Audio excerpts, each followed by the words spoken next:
사랑하는 채 비록 헤어졌으나 야곱이 길을 가는데 하나님의 사자들이 그를 만난지라.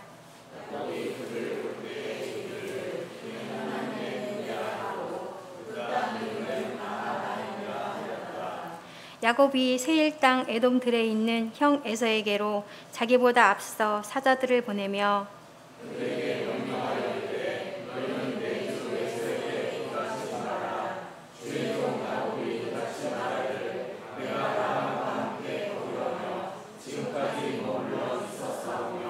내게 소와 나귀와 양떼와 노비가 있으므로 사람을 보내어 내 주께 알리고 내 주께 은혜 받기를 원하나이다 하라 하였더니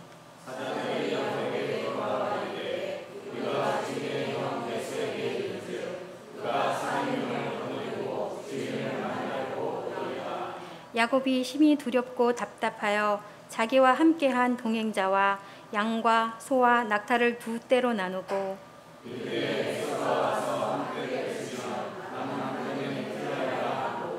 야곱이 또 이르되 내 조부 아브라함의 하나님 내 아버지 이삭의 하나님 여호와여 주께서 전에 내게 명하시기를 내 고향 내 족속에게로 돌아가라 내가 내게 은혜를 베풀리라 하셨나이다. 나는 주께서 주의 종에게 베푸신 모든 은총과 모든 진실하심을 조금도 감당할 수 없사오나 내가 내 주상만 가지고 이 요단을 건넜더니 지금은 두 배나 이루었나이다. 내가 주께 간구하오니 내 형의 손에서 에서의 손에서 나를 건져내시옵소서. 내가 그를 두려워함은 그가 와서 나와 내 처자들을 칠까 겁이 나기 때문이니이다. 주께서 말씀하시기를 내가 반드시 내게 은혜를 베풀어 내 씨로 바다에 셀 수 없는 모래와 같이 많게 하리라 하셨나이다. 아멘. 제가 좋아하는 이야기 가운데 로버트 루이스 스티븐슨이라는 분이 쓴 세상의 별난 일들을 기록한 백과사전에 나오는 이야기가 있습니다.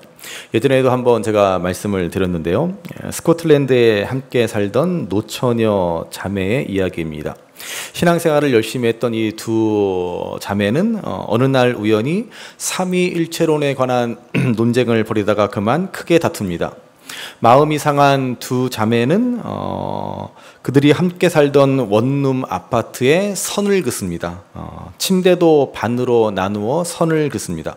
왜 우리가 초등학교 때 그 짝꿍끼리 책상에 선을 딱 긋고서는 여기 넘어오지 마, 뭐 이런 거 있죠. 예, 그런 식이죠. 그녀들은 부엌에도 선을 긋고 화장실에도 선을 긋습니다. 그리고 이후 일체 대화를 나누지 않았습니다. 그렇게 같이 한 원룸 아파트에 살면서 평생 한마디도 나누지 않고 살다가 죽었다라고 하는 정말 대단한 자매의 이야기입니다. 그야말로 신비한 TV 서프라이즈에 나올 법한 그런 이야기죠. 백과사전의 저자 스티븐스는 이 두 자매의 이야기를 기록하고 나서 이런 멘트를 남겼습니다. 그녀들이 성경을 많이 알고 해박한 신학적 지식이 있다고 말할 수 있는지는 몰라도 과연 그녀들을 진정한 그리스도인이라고 말할 수 있을지는 모르겠다라는 것이었습니다. 그렇죠. 물론 삼위일체론에 대한 신학에 대한 그 논쟁 참 중요한 일일 것입니다. 그러나 그것 가지고 다퉈서 평생 말 한마디 안 하고 살았던 사람, 과연 그러한 모습을 진짜 신앙인이라고 말할 수 있겠는가라고 하는 것을 생각해 볼 필요가 있습니다. 우리는 이 땅을 살아가면서요, 여러 가지 크고 작은 다툼, 싸움, 갈등을 경험하며 살아갑니다. 시성이라 불리는 괴테는 태초에 갈등이 있었다라고 창세기 1장 1절 말씀을 빗대어 말했습니다. 인류의 탄생부터 갈등은 존재했었다라고 하는 것이죠. 그리고 이 갈등은 이 세상이 존재하는 한 사라지지 않을 것입니다. 갈등이 없는 곳은 없습니다. 교회라고 예외일 수 없습니다. 그런데 교회 안에서는 갈등을 쉽게 드러내지는 못하죠. 갈등이 있으면 뭔가 큰 죄를 짓는 것처럼 여기기 때문입니다. 게다가 목사님과 갈등을 빚으면 이건 뭐 역적 중에 역적 취급을 받기가 십상입니다. 우리 교회는 그렇지 않습니다, 여러분. 저한테 불만이 있으면 얼마든지 표현하셔도 괜찮습니다. 그렇다고 일부러 뭐 불만을 교회라고 다르지 않다라고 하는 것이죠. 네, 목사님하고 갈등하면 안 된다라고 하는 법도 없습니다. 물론 목사님이건 누구건 가급적 갈등이 없는 것이 좋겠죠. 그러나 여러분, 인간이 살아가는 곳이라고 한다면, 인간이 모이는 곳이라고 한다면 교회도 예외일 수 없습니다. 늘 갈등은 존재하기 마련이고, 신앙이란 뭐예요? 신앙이란 바로 그 갈등을 해결할 수 있는 능력이 될 수 있다라고 하는 것입니다. 오늘 우리는 또다시 갈등에 직면한 야곱을 보게 됩니다. 지난 말씀에서 야곱은 삼촌 라반과 갈등을 빚었습니다. 그래서 자칫 목숨을 잃을 수도 있는 위기를 맞이했습니다만 하나님의 은혜로 잘 극복할 수 있었습니다. 그런데 이제 야곱 앞에 에서가 기다리고 있습니다. 그야말로 산 넘어 산입니다. 우리 인생에도 이렇게 갈등은 계속 찾아온다는 것입니다. 갈등의 연속입니다. 그러므로 이 갈등을 어떻게 해결하고 극복해낼 것인가 하는 것은 정말 중요한 문제가 아닐 수 없습니다. 자, 야곱과 에서의 갈등, 이 갈등은 20년 된 해묵은 갈등입니다. 20년 전 야곱은 아버지 이삭을 속이고 장자의 축복을 가로채었습니다. 이에 분노한 에서는 야곱을 죽이겠노라고 다짐합니다. 그래서 야곱은 에서를 피해 고향을 떠나 삼촌 라반의 집에서 20년간 갖은 고생을 해야만 했습니다. 그렇지만 여러분, 피한다고 이 갈등이 해결되었습니까? 결국 20년 지나 고향으로 돌아가는 야곱에게 다시 갈등은 불거지고 마는 것입니다. 자, 그러면 야곱은 이 갈등을 어떻게 해결해 나가고 있습니까? 자, 오늘 본문 1절 2절 말씀을 한번 다시 보시기 바랍니다. 1절 2절 말씀 같이 읽습니다. 야곱이 길을 가는데 하나님의 사자들이 그를 만난지라. 야곱이 그들을 볼 때에 이르기를 이는 하나님의 군대라 하고 그 땅 이름을 마하나임이라 하였더라. 아멘. 자, 야곱이 길을 갑니다. 고향으로 돌아오는 길입니다. 자, 고향 가는 길 얼마나 행복하고 좋은 길이겠습니까? 그러나 야곱은 마냥 좋지만은 않습니다. 에서로 인해 야곱의 마음은 무척이나 불편합니다. 그런데 그 길에서 하나님의 사자들을 만났다라는 것입니다. 하나님의 천사들을 보았습니다. 야곱은 이전에도 한번 하나님의 천사들을 본 적이 있습니다. 언제입니까? 20년 전 고향을 떠날 때 베델에서 돌베개를 베고 잠을 자다가 하늘로 뻗은 사닥다리를 하나님의 천사들이 오르락내리락 하는 것을 보지 않았습니까? 그런데 다시 20년이 지나 이제 고향으로 돌아가는 길에 이 천사들을 다시 보게 된 것입니다. 자, 무슨 말이겠습니까? 하나님은 이 천사들을 보여주심으로써 베델에서 주신 언약을 따라 야곱을 지켜주고 계시다라고 하는 것을 말씀하고 있는 것입니다. 하나님은 베델에서 내가 반드시 야곱 너와 함께하며 너를 무사히 고향으로 돌아오게 하시겠다라고 약속하셨습니다. 그래서 이 베델의 언약을 따라 야곱을 지켜주신다라는 사실을 천사들을 나타내 보여주고 계신 것입니다. 여러분, 얼마나 야곱이 든든했겠습니까? 얼마나 야곱이 힘이 됐겠습니까? 아, 그렇지. 하나님이 나와 함께 하시지. 하나님이 나를 돌보주신다고 약속하셨지. 라고 야곱에게 큰 위로와 힘이 되었을 것입니다. 그래서 야곱은 그곳을 마하나임이라고 하였습니다. 마하나임이라고 하는 것은 두 군대, 두 진영이라는 뜻입니다. 아마도 야곱의 무리를 천사들이 앞뒤로 호위하거나 좌우로 호위하는 것을 보았기에 마하나임 두 군대라고 불렀을 것입니다. 자, 하나님의 군대가 함께한다는 사실, 하나님이 지켜주신다는 사실을 확신한 야곱은 이제 믿음으로 행동합니다. 언제까지 피하고만 있을 수는 없는 일입니다. 그는 적극적으로 먼저 형 에서에게 화해를 요청하고 있습니다. 자, 본문 3절에서 5절까지의 말씀을 보시기 바랍니다. 3절에서 5절까지의 말씀 같이 읽습니다.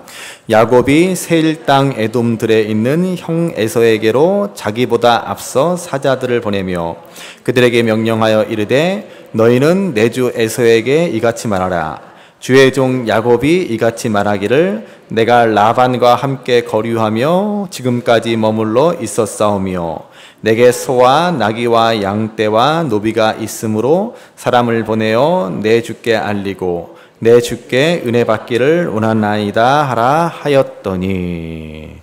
아멘. 자, 야곱은 고향 브엘세바로, 아버지 이삭이 있는 그 브엘세바로 직접 바로 가지 않고 먼저 에서와 화해하기로 결심합니다. 그래서 에돔들에 있는 형에게 사자를 보냅니다. 화해의 메시지를 보내 내 주께 은혜 받기를 원하나이다 그랬습니다. 나를 좀 너그럽게 봐주세요. 나를 좀 용서해 주세요. 그런 말이 아니겠습니까? 상처를 준 사람이 상처를 받은 자에게 먼저 용서를 청하고 화해를 신청해야 하는 법입니다. 대부분의 많은 사람들은 갈등 상태에 머물렀을 때 네가 먼저 이야기하면 나도 이야기하겠다. 네가 먼저 사과하면 나도 사과하겠다, 용서하겠다, 그렇게 말합니다. 먼저 연락하지 않습니다. 자신이 먼저 화해를 청하지 않겠다라는 것입니다. 여러분, 용서와 화해의 제일 큰 방해자는 자존심입니다. 자존심을 무너뜨릴 수 있으면 화해는 쉽게 이루어지는 법입니다. 예전에 아브라함과 조카 롯의 경우가 그렇지 않습니까? 아브라함은 조카 롯과의 갈등이 일어났을 때 먼저 찾아가서 화해를 청합니다. 조카인 롯이 나를 찾아와야지 삼촌인 내가 가야 해? 아브라함은 그러지 않았습니다. 조카에게 먼저 찾아가서 먼저 말을 겁니다. 여러분, 화해의 장벽은 자존심입니다. 우리는 적극성을 가져야 합니다. 나이 많은 사람이 윗사람이 아니라 먼저 사과하는 사람이 윗사람입니다. 먼저 화해를 청하는 사람이 복을 받은 사람입니다. 성숙한 사람이 먼저 손을 내밀기 마련입니다. 저는 저와 여러분들이 먼저 사과하는 사람이 될 수 있기를 바랍니다. 문제의 잘잘못을 따지자면요, 여러분 끝이 없습니다. 각자의 입장이 다르기 때문에 옳고 그름을 쉽게 판단할 수 없습니다. 사람의 판단이 얼마나 어리석습니까?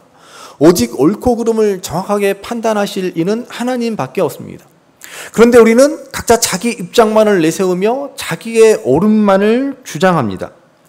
항상 문제는 여기에서 비롯됩니다. 각자 나만 옳고 내 생각이 맞고 내 옳음을 주장하기에 여념이 없습니다. 때로는 나의 옳음을 주장하고자 내가 맞다라는 사실을 강조하고자 하나님의 말씀까지 동원합니다. 그러나 여러분 분명히 기억하시기 바랍니다. 하나님의 말씀은요, 나의 옳음을 증명하기 위한 것이 아닙니다. 우리가 성경 말씀, 하나님의 말씀을 잘못 사용하는 대표적인 경우가 내 옳음을 주장하기 위해서 말씀을 들이대는 것입니다. 그러나 여러분 잘 아시는 대로 사탄도 예수님을 유혹할 때 하나님의 말씀을 인용했다는 사실을 알지 않습니까? 성경의 잘못된 사용, 잘못된 성경 읽기가 바로 성경 말씀으로 나를 합리화하고 나의 의를 강화시키고자 하는 일입니다. 여러분, 결코 올바른 성경 읽기가 아닙니다. 예수님 시대의 바리새인들의 잘못이 다른 것이 아닙니다. 바로 이것이지 않습니까? 얀 그레스호프라는 사람이 말합니다. 좋은 책이란 우리에게 무엇을 주는 것이 아니라 무엇을 앗아가야 한다. 우리가 확신하는 어떤 것들을 이라고 그랬습니다. 여러분, 우리가 열심히 책을 읽습니다. 독서를 합니다. 왜 책을 읽어요? 책을 통해서 무엇인가 유익을 얻기 위해서, 무엇인가 좋은 것을 깨닫기 위해서 책을 읽습니다. 그런데 진짜로 좋은 책은 평소 내가 생각했던 것들을 무너뜨리고 빼앗아 버리고 새로운 세계로 인도하는 책입니다. 성경책이 그런 책이고 예수님의 가르침이 그렇습니다. 내 생각과 내 가치관과 내 인생관을 송두리째 무너뜨려버리고 예수님의 생각과 예수님의 인생관으로 바꾸도록 하는 것입니다. 그래서 예수님의 공생의 첫 외침은 회개하라 천국이 가까워 왔느니라 이지 않습니까? 너희 똑바로 살고 있는 줄 알고 있지? 제대로 살고 있는 줄 알고 있지? 그렇지 않다? 얼른 돌이켜 회개하라 라고 말씀하시는 것 아닙니까? 그러므로 우리가 성경을 읽는 이유는 돌이키기 위함입니다. 결코 나의 옳음을 주장하고 나의 의를 강화하기 위해서가 아닙니다. 그런데 아무리 성경 말씀을 읽고 말씀을 들어도 별로 마음에 찔림이 없고 나는 문제없이 잘하고 있다라는 생각이 드신다면 10중 8구 내 영혼은 지금 잠들어 있는 것입니다.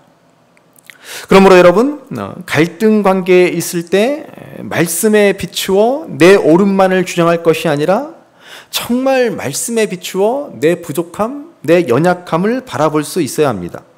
항상 우리는 내 생각이 틀릴 수도 있다, 내가 옳지 않을 수도 있다라고 생각할 수 있어야 합니다.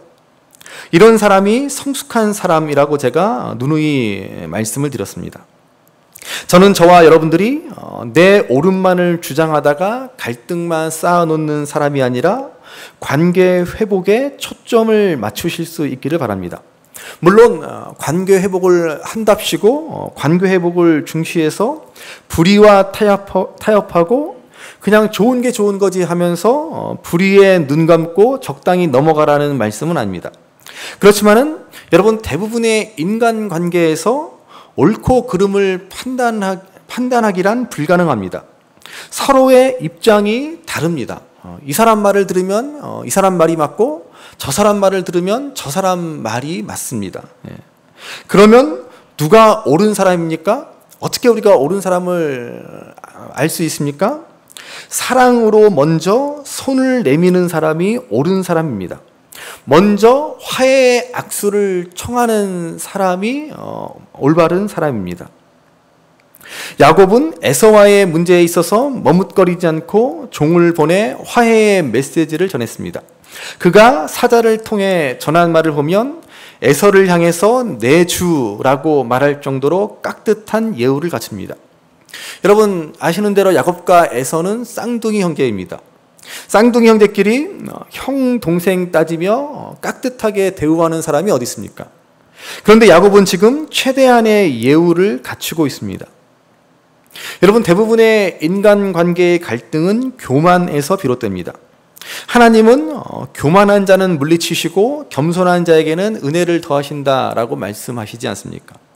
겸손보다 더 위대한 전략과 힘은 없습니다. 겸손보다 더 큰 정책은 없습니다. 겸손한 자는 누구도 미워하지 않습니다. 겸손한 태도로 다가가면 상대방은 마음을 열고 받아들이기 마련입니다. 여러분, 우리가 하는 말에 논리가 없고 정의감이 없어서 상대방이 듣지 않는 것이 아닙니다. 우리의 태도가 교만하기 때문에 받아들이지 않는 것입니다. 겸손하면 틀린 이야기도 받아들이고 오만하면 맞는 이야기도 거부합니다.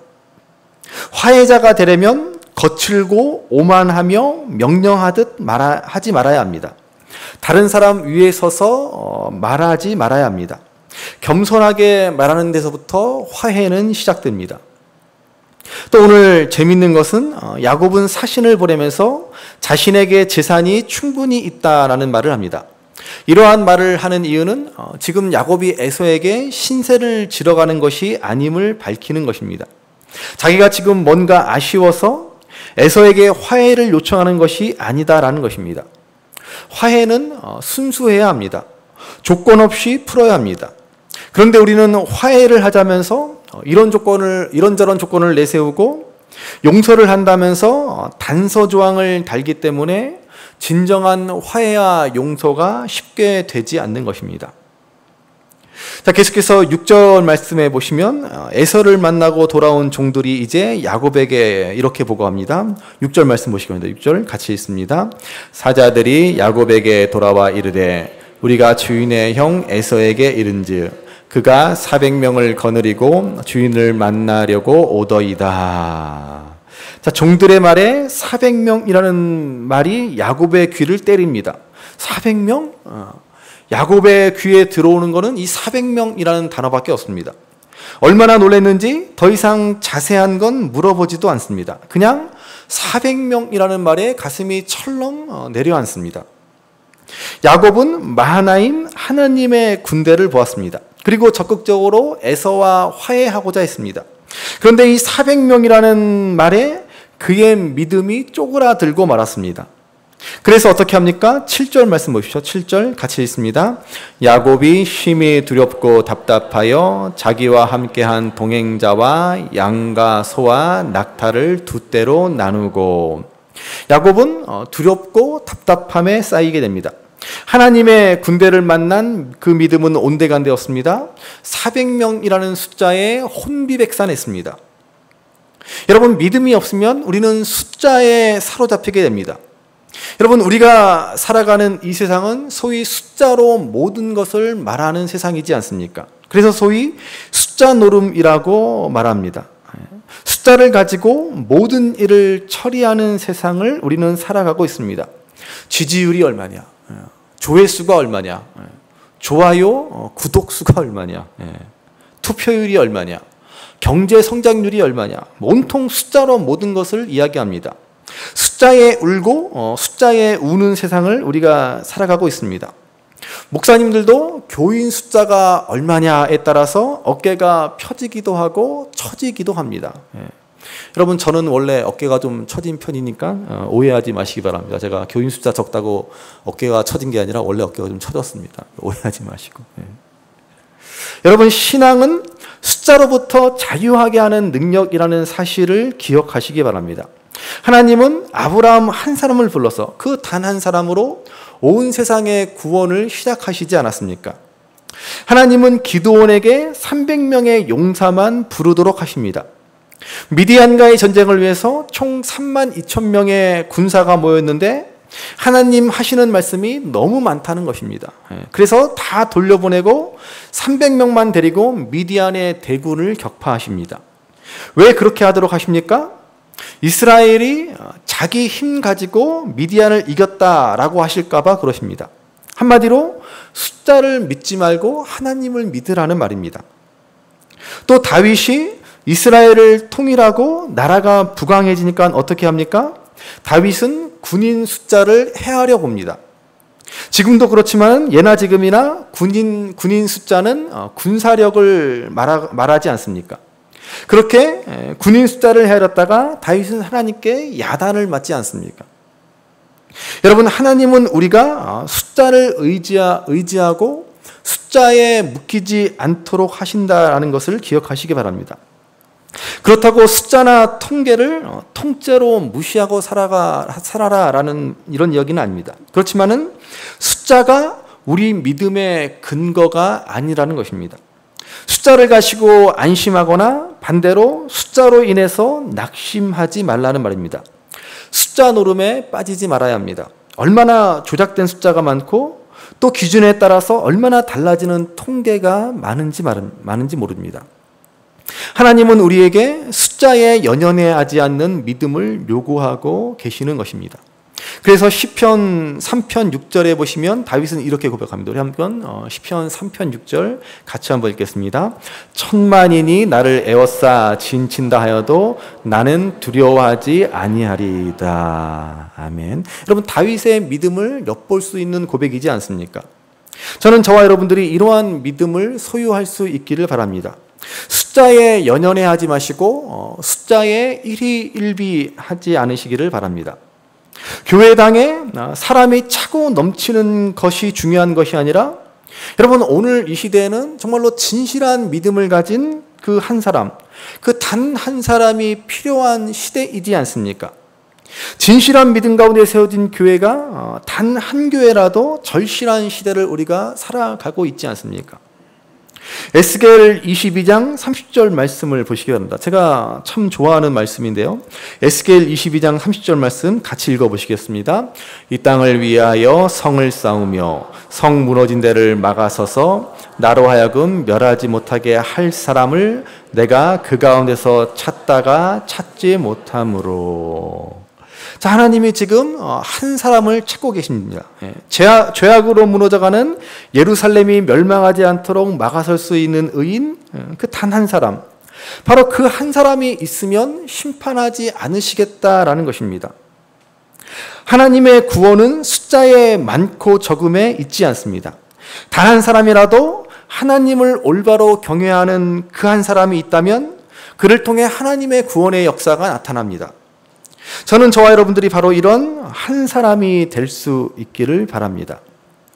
야곱은 지금 400명이라는 소리에 혼비백산해서 그는 또 믿음 없는 행동을 합니다. 약삭빠르게 잔머리를 또 굴리기 시작합니다. 참 야곱을 보면 정감이 갑니다. 오늘 우리의 모습 같지 않습니까?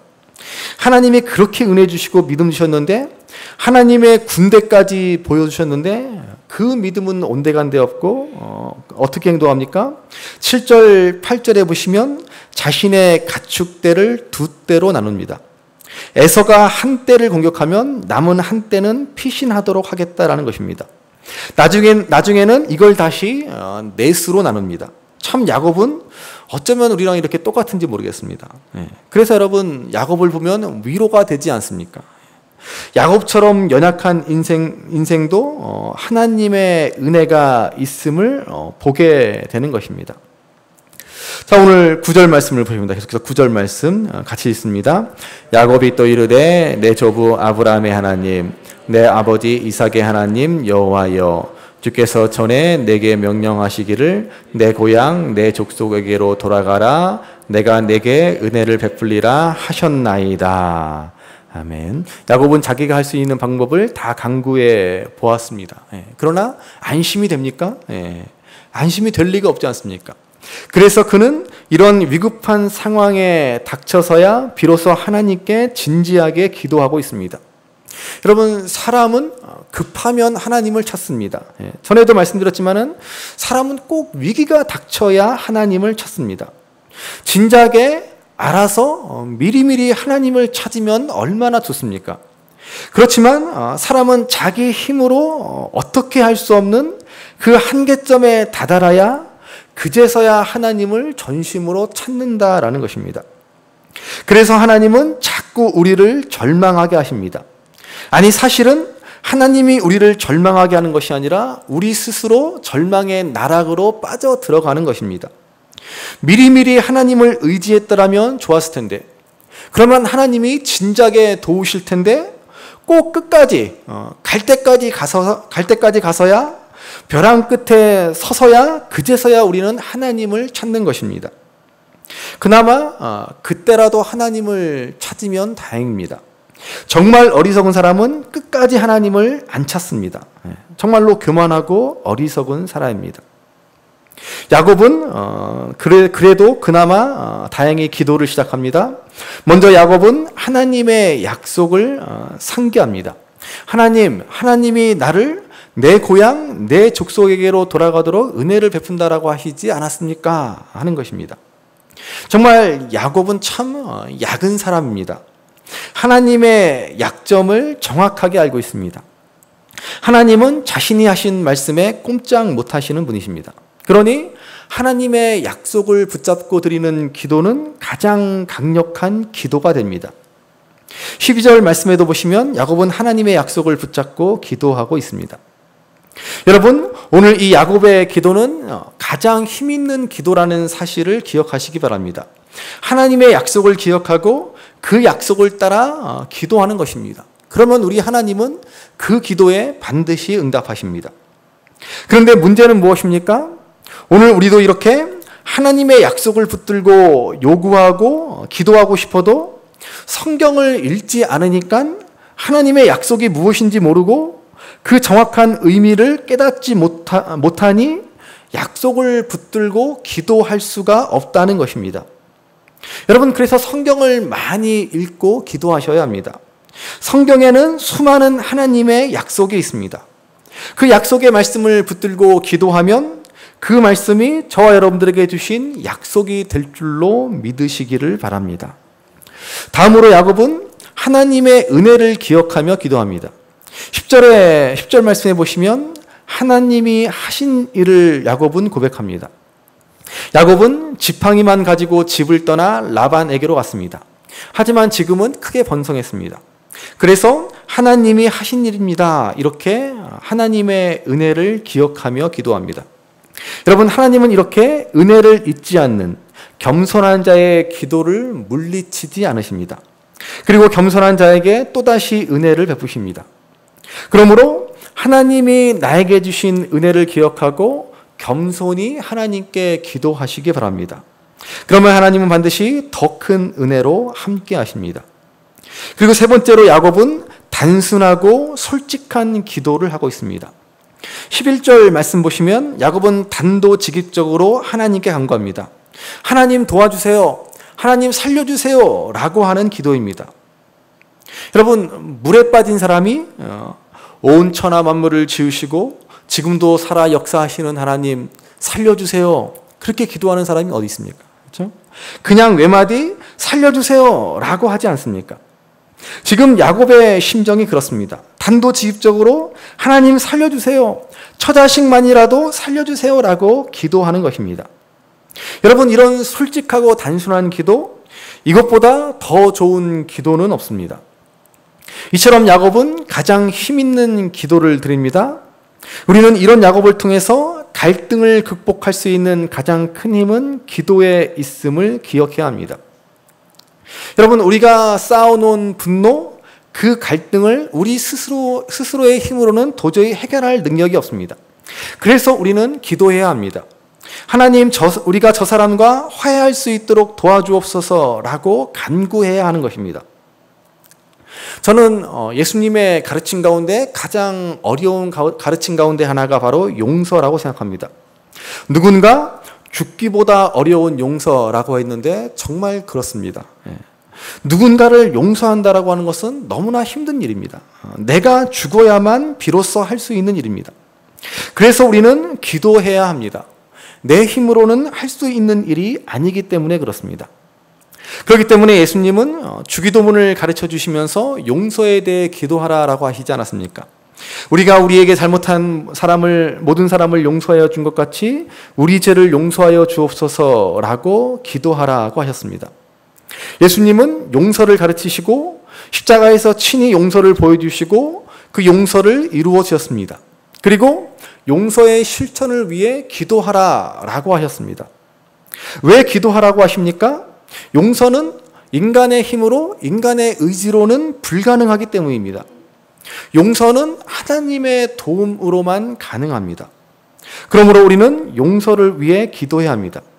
여러분, 정 용서하기 싫으면 주님, 도저히 용서가 안 됩니다. 이렇게라도 기도하시기 바랍니다. 제 경험에 비추어 보면 용서하기 싫어서 기도조차 안 합니다.